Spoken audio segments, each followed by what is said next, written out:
दोस्तों, भगवान श्री कृष्ण ने बताया कि किन पापों के कारण मनुष्य को कुत्ते का जन्म मिलता है। मित्रों, प्रत्येक मनुष्य को उसके कर्मों के अनुसार उसे मृत्यु के बाद सजा भोगनी पड़ती है। जब उसकी सजा पूरी हो जाती है तो उन्हें पुनः पृथ्वी लोक पर दूसरा जन्म प्राप्त होता है। जो जैसा कर्म करता है उसे उसी प्रकार से दोबारा योनि प्राप्त होती है। परंतु दोस्तों, क्या आप लोगों को पता है कि किस श्राप के कारण मनुष्य को कुत्ते का जन्म मिलता है? और वह कौन से कार्य हैं जो मनुष्य को अपने जीवन में नहीं करने चाहिए, जिसकी वजह से हमें नरक में जाना पड़ता है और फिर हमें एक कुत्ते का जीवन मिलता है?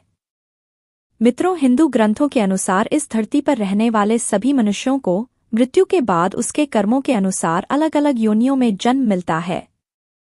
कुछ धार्मिक ग्रंथों में यह भी कहा गया है कि जो मनुष्य अपने जीवन में बहुत अधिक पाप करते हैं उन्हें एक ऐसी योनि में जन्म मिलता है जिसमें वे अपना दर्द किसी दूसरे को बता नहीं सकते और ना ही किसी के साथ बांट सकते हैं। और दोस्तों, आज मैं आपको यही बताऊंगी कि वह कौन से कार्य हैं जो एक मनुष्य को अपने जीवन में कभी नहीं करने चाहिए, नहीं तो उसे कुत्ते का जीवन मिलना तय है। तो प्रिय मित्रों, कहानी को अंत तक अवश्य सुनें। नमस्कार दोस्तों, आप सभी लोगों से निवेदन है कि इस कहानी को सुनने से पहले कमेंट बॉक्स में जय श्री कृष्णा लिखकर वीडियो को लाइक करके चैनल को सब्सक्राइब करके बेल आइकन ऑल पर प्रेस कर लीजिए, जिससे आप सभी लोग प्राचीन कथाओं और कहानियों से जुड़े रहे। मित्रों, एक बार की बात है, भगवान श्री कृष्ण की प्रिय राधा रानी अपने सखियों के साथ में अपने नगर बरसाना का भ्रमण कर रही थीं। पूरे गांव में उनका इधर-उधर आना जाना लगा था। तभी एक घर के पास में देखती हैं कि एक लाचार कुत्ता कुछ खाने की तलाश में खड़ा रहता है। तभी उस घर से एक नौजवान आदमी लाठी लेकर निकलता है और उस कुत्ते को दौड़ा दौड़ा कर खूब मारता है। यह सब देखकर राधा जी से रहा नहीं गया।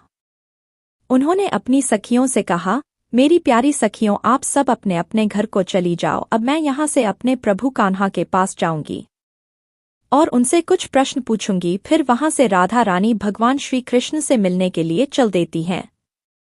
और राधा रानी श्री कृष्ण के पास पहुंच जाती हैं और भगवान श्री कृष्ण से कहती हैं, हे प्रभु, जब मैं आज अपने नगर का भ्रमण कर रही थी तो मैंने नगर में देखा कि एक कुत्ता अपना कष्ट भरा जीवन जी रहा था और वह जिसके भी महल के द्वार पर जाता लोग उसे डंडे लेकर दौड़ा दौड़ा कर मार रहे थे और उसे अपने भोजन के लिए इधर-उधर भटकना पड़ रहा था, किंतु उसे कहीं भी भोजन नहीं मिला। तो हे प्रभु, इसे देखकर मेरे मन में एक प्रश्न उठ रहा है और मैं चाहती हूँ कि आप मेरे प्रश्न का उत्तर दें। मित्रों, फिर आगे भगवान श्री कृष्ण कहते हैं, हे प्रिय राधा रानी, आपके मन में जो भी प्रश्न है मुझसे निश्चिंत होकर बताओ, मैं तुम्हारे प्रश्न का उत्तर अवश्य दूंगा। फिर राधा रानी कहती हैं, हे प्रभु, मेरा प्रश्न यह है कि किस पाप के कारण मनुष्य को कुत्ते का जन्म मिलता है?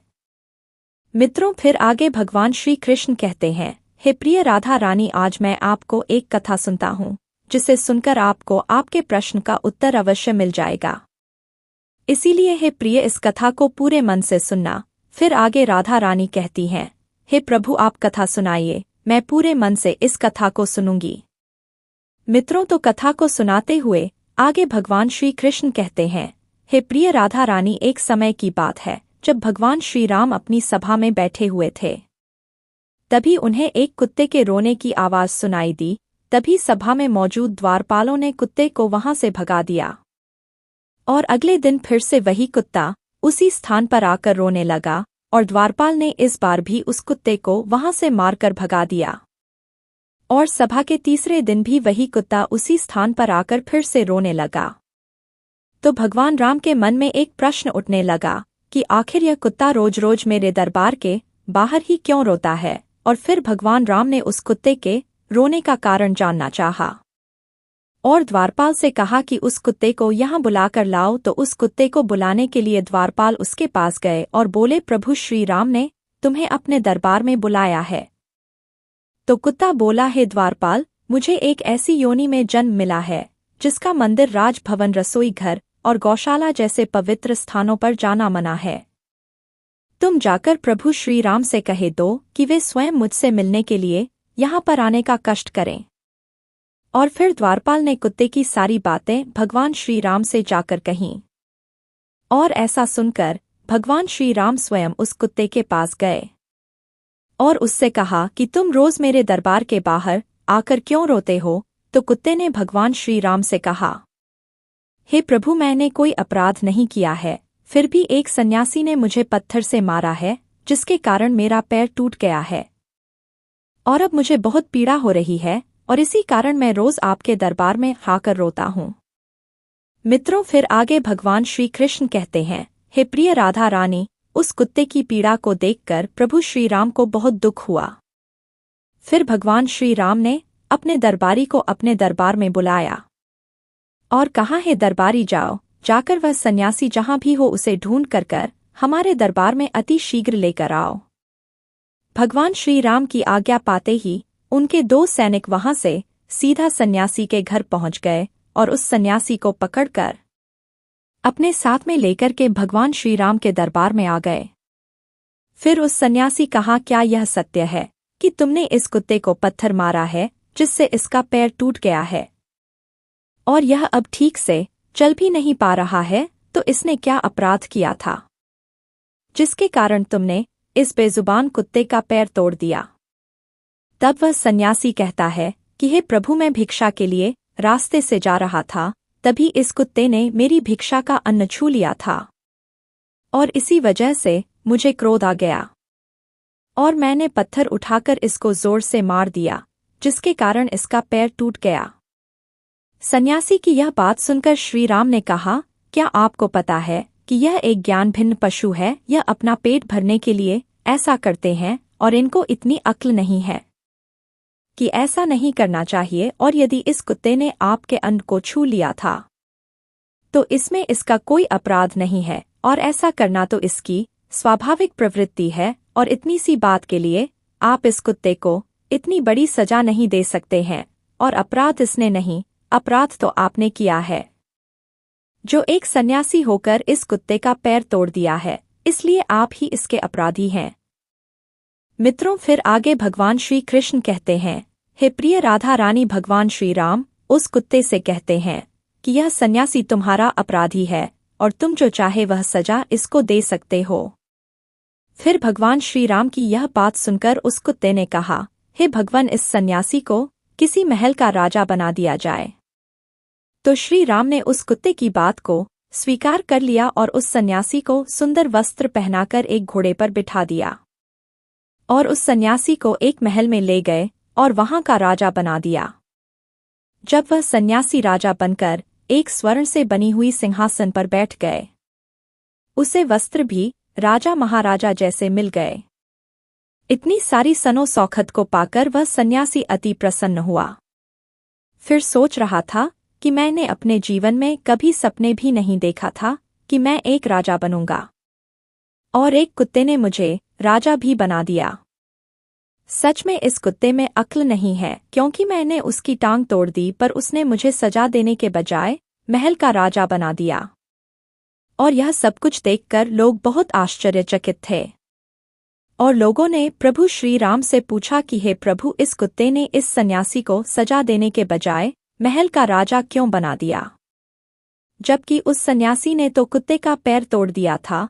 और गांव के लोगों की इस बात को सुनकर प्रभु श्रीराम ने कहा, इस सवाल का जवाब आप लोगों को वह कुत्ता ही दे सकता है। तब सभी लोग उस कुत्ते के पास गए और उस कुत्ते से पूछा कि आपने उस सन्यासी के साथ ऐसा क्यों किया? उसे दंड देने के बजाय तुमने एक राज्य का राजा बना दिया है। तो कुत्ता मुस्कुराते हुए बोला, तुम जानना चाहते हो कि मैंने उस सन्यासी को सजा देने के बजाय उसे महल का राजा क्यों बना दिया? प्रिय मित्रों, फिर आगे भगवान श्री कृष्ण कथा को सुनते हुए देवी राधा रानी से कहते हैं, हे राधे, वह कुत्ता उन सभी से कहता है, सुनो कि अन्याय करने वाला राजा और घर पर पहुंचे याचक को भगाने वाला और दूसरे की संपत्ति को हड़पने वाला और किसी गरीब पर अत्याचार करने वाला मृत्यु के पश्चात दूसरे जन्म में कुत्ता ही बनता है। और यह एक सत्य है, इसमें कोई संकोच करने वाली बात नहीं है। एक राजा ही सबसे पहले गरीबों को सताता है और उनकी संपत्ति को हड़पता है, फिर आगे कुत्ते ने कहा कि मैं भी पिछले जन्म में से एक राजा था और मैंने गरीबों को खूब सताया था और उनकी मेहनत का धन खूब हड़पा था, और मैं भी लोगों के साथ बहुत अन्याय करता था और बेसहारे लोगों और गरीबों की जमीनों को हड़प लिए करता था और अपने से छोटे लोगों पर खूब अत्याचार करता था, जिसके कारण मुझे इस जन्म में कुत्ते का जीवन मिला है और अब मैं अपने पापों का फल भोग रहा हूँ।